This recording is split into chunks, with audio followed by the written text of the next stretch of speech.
Article 142 has become a nuclear missile against democratic forces. देश के उपराष्ट्रपति जगदीप धनखड़ ने अभी अभी जो कहा उसका सीधा मतलब है कि संविधान का आर्टिकल 142 देश की लोकतांत्रिक संस्थाओं के लिए न्यूक्लियर मिसाइल बन गया है। उन्होंने जो कहा उसके पक्ष और विपक्ष में बहुत सारी बातें कही जा रही हैं, लेकिन जो सबसे बड़ा सवाल मन में उठता है वो ये कि आर्टिकल 142 में ऐसा क्या है, 142 जो आर्टिकल है उसके तहत क्या अधिकार मिलते हैं कि वो परमाणु मिसाइल बन गया है, वो भी देश की संसद के लिए, प्रधानमंत्री के लिए, मुख्यमंत्रियों के लिए, विधायक और सांसदों के लिए, देश की राष्ट्रपति और राज्यपालों के लिए। आइए इस गूढ़ सवाल को समझ लेते हैं।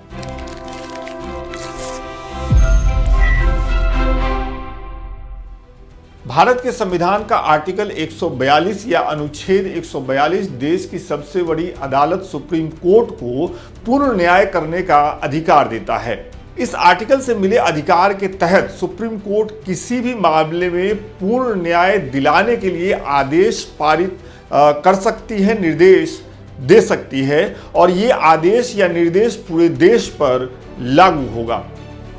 अब संविधान बनाने वालों की बुद्धि का कमाल देखिए, उन्होंने इसी आर्टिकल में ये व्यवस्था भी दी कि ये जो फैसला है सुप्रीम कोर्ट का, सुप्रीम कोर्ट ऐसा कोई निर्देश अगर देती है, ऐसा कोई फैसला देती है तो वो लागू कैसे हो, इस बारे में आर्टिकल कहता है कि संसद से कानून बनाकर सुप्रीम कोर्ट के ऐसे किसी निर्देश या फैसले को लागू करवाया जाएगा। अगर संसद से कोई कानून नहीं बना है या अभी संसद कानून नहीं बना पाई है तो सुप्रीम कोर्ट के फैसले को लागू करवाने की जिम्मेदारी देश के राष्ट्रपति की होगी। वो ये तय करेंगे कि सुप्रीम कोर्ट का ये निर्देश और फैसला पूरे देश में कैसे लागू हो। अगर आपको याद होगा तो सुप्रीम कोर्ट ने अपने इसी अधिकार का इस्तेमाल करते हुए 30 जनवरी को हुए चंडीगढ़ मेयर चुनाव के नतीजों को पलट दिया था। सुप्रीम कोर्ट के 3 जजों की बेंच ने तब कहा था कि संविधान के अनुच्छेद 142 के तहत अदालत अपने अधिकार क्षेत्र में संपूर्ण न्याय करने के लिए प्रतिबद्ध है।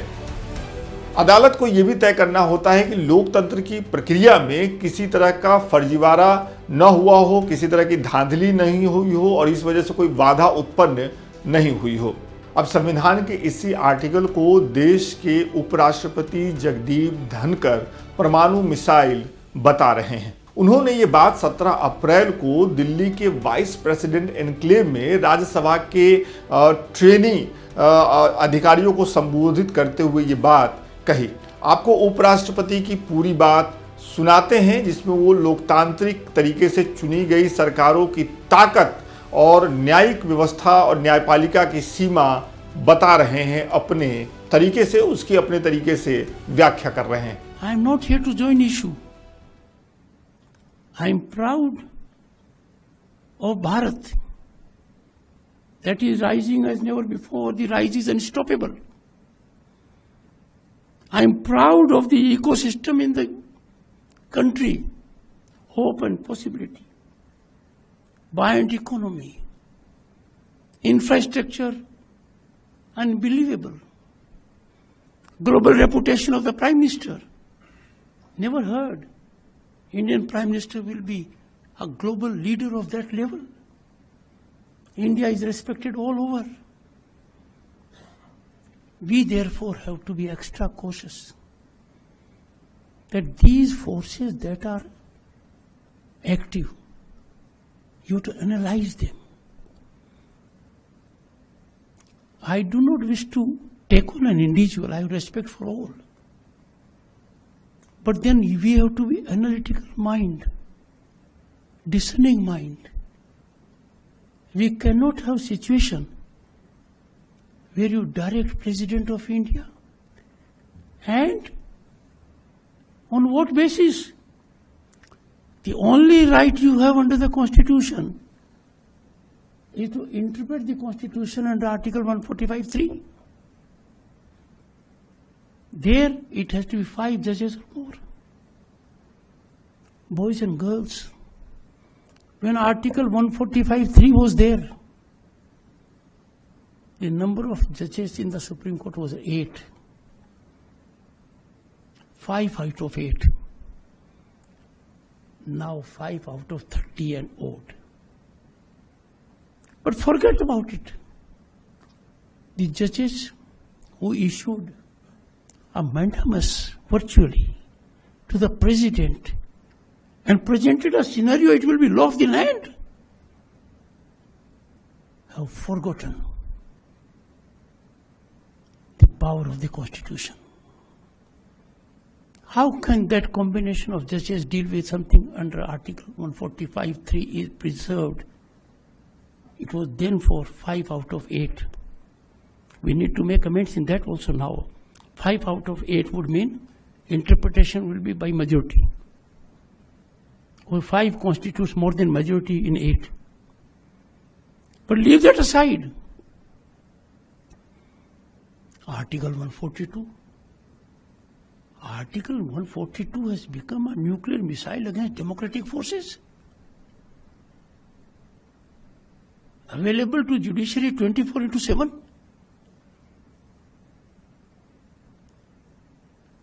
Boys and girls, why I am talking to you? You are the future. You are the stakeholders. I am not addressing only you. I am addressing the entire youth of the country. In IITs, in IIMs, Institute of Excellence, colleges, universities, schools. We have to believe in the nation. We have to believe in the power of we the people. And the power is reflected only through representatives. We have lost track. The good thing is, the government policies are yielding results. People-centric policies are rewarding to the ordinary man. The ordinary man has a bank account today, a toilet in the house, an internet connection, a gas connection, an electric connection. Has health facilities and education facilities close by. ये तो हुई उपराष्ट्रपति की बात जो वो कह रहे थे जिससे ये पूरा विवाद खड़ा हुआ है। उनके इस बयान के बाद अंग्रेजी समाचार पत्र टाइम्स ऑफ इंडिया में एक संपादकीय छपा जिसमें बहुत ही कड़े और साफ लहजे में इस बयान के लिए देश के उपराष्ट्रपति जगदीप धनखड़ की आलोचना की गई। उनके इस बयान की कड़े शब्दों में आलोचना की गई। विपक्षी सांसदों के साथ कानूनी मामलों के जानकार और देश के जाने माने वकीलों ने भी उपराष्ट्रपति के बयान की आलोचना की। राज्यसभा सांसद और जाने माने वकील कपिल सिब्बल ने इस मामले पर बोलते हुए कहा कि आज की तारीख में पूरे देश में अगर किसी एक संस्था पर भरोसा है तो वो है न्यायपालिका। देखिए उन्होंने क्या कहा। कुछ सरकार के लोगों को जुडिशरी के निर्णय पसंद नहीं आते तो फिर वो आरोप लगाना शुरू कर देते हैं कि ये हद से बाहर हैं, और जब उनको पसंद आते हैं तो फिर विपक्ष को कहते हैं ये तो सुप्रीम कोर्ट ने फैसला किया। कोई सवाल उठाए 370 पे तो ये तो सुप्रीम कोर्ट का फैसला था। राम जन्मभूमि की जजमेंट पे सवाल आए तो ये तो सुप्रीम कोर्ट का फैसला था, ये तो सुप्रीम कोर्ट का फैसला था। और अगर हाल ही में जस्टिस पारदीवाला की जजमेंट आई तो ये कैसे सुप्रीम कोर्ट कर सकती है। मतलब जो आपको जजमेंट सही नहीं लगे, आपके सोच के अनुसार नहीं हो तो वो तो गलत है, और जो आपके सोच के अनुसार है वो ठीक है। और एक कॉन्स्टिट्यूशनल फंक्शनरी को ऐसी बात कहनी मैं समझता हूं उचित नहीं है। मैं उनका बड़ा आदर करता हूं, लेकिन आपने कह दिया कि article 142 is nuclear fissile material, nuclear missile. ये कैसे कह सकते हैं आप? आपको मालूम है कि आर्टिकल 142 के द्वारा सुप्रीम कोर्ट को संविधान ने यह हक दिया है। ये किसी सरकार ने हक नहीं दिया, संविधान ने हक दिया है। वहीं पूर्व अतिरिक्त सॉलिसिटर जनरल अमन लेखी ने सीधे तौर पे तो उपराष्ट्रपति की आलोचना नहीं की, लेकिन उन्होंने इस बयान की सीमा को निर्धारित किया। The government is entitled to bring a law, but at the same time, government is subject to scrutiny of the court. The refrain, which is now rather common, whether you hear the vice president or you hear the solicitor general addressing the court, in my opinion, is unwarranted. Merely because the parliament passes a law doesn't necessarily mean that by reason of its passage it is exempt from scrutiny and it cannot be examined for its legality. legality is in the realm of the court, and that jurisdiction is undisputed and undeniable. So you cannot say that majority has approved it, and lakhs, and that is the argument made to the Supreme Court, that lakhs of people had supported it.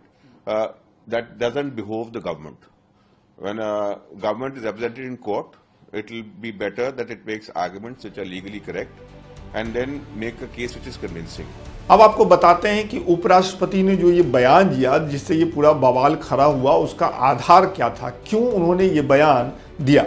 दरअसल कुछ रोज पहले supreme court ने तमिलनाडु के राज्यपाल RN Ravi के खिलाफ एक फैसला दिया था। इस फैसले में सुप्रीम कोर्ट ने कहा था कि राज्यपाल को विधानसभा की ओर से भेजे गए बिल पर एक निर्धारित समय के अंदर फैसला लेना होगा। अपने इसी फैसले में कोर्ट ने राज्यपालों की ओर से राष्ट्रपति को भेजे गए बिल पर भी स्थिति स्पष्ट की थी। सुप्रीम कोर्ट ने कहा था कि राज्यपालों की ओर से भेजे गए बिल के मामले में राष्ट्रपति के पास पूर्ण या पॉकेट वीटो का अधिकार नहीं है, उनके फैसले की न्यायिक समीक्षा भी हो सकती है। तो ये था वो पूरा मामला। आपको इस खबर पे क्या कहना है, आपकी क्या राय है, कमेंट करके जरूर बताइए।